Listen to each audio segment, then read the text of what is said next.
Bonjour, donc on va commencer le premier cours de la thermodynamique 1.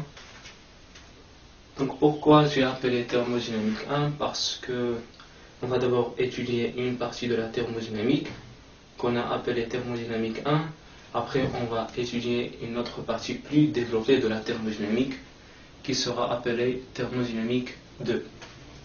Donc vous avez entendu thermodynamique.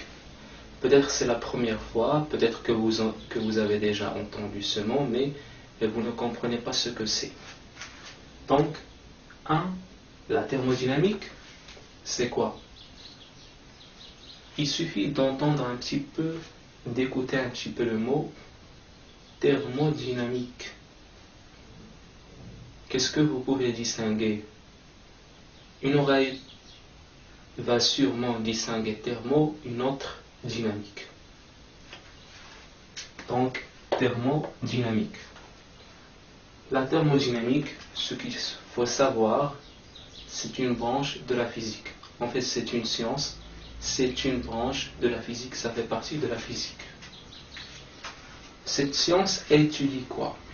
Comme son nom l'indique, thermodynamique, en toute simplicité, la manière la plus simple de dire ce que c'est la thermodynamique, en fait, c'est une branche de la physique qui étudie la relation entre les phénomènes thermiques et les phénomènes dynamiques. D'où son nom, thermodynamique. Le mot thermo vient des phénomènes thermiques, le mot dynamique vient des phénomènes dynamiques. Une expérience très simple peut interpréter cela, si j'ose dire que c'est une expérience. Frottez vos mains s'il vous plaît, vous faites du mouvement, c'est de la dynamique.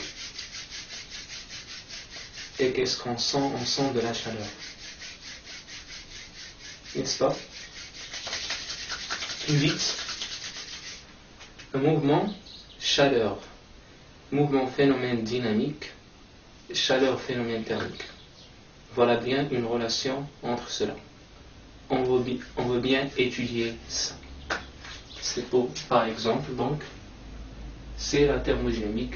La thermodynamique étudie, par exemple, cela. Une expérience très simple peut interpréter cela. Le frottement de vos mains quand il fait froid.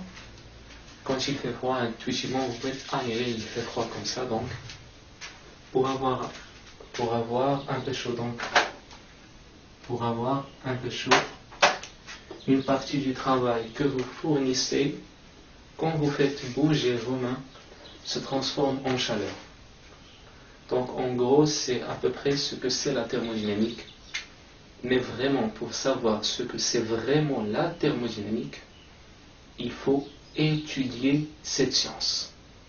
Il faut étudier la thermodynamique pour savoir ce que c'est. Voilà.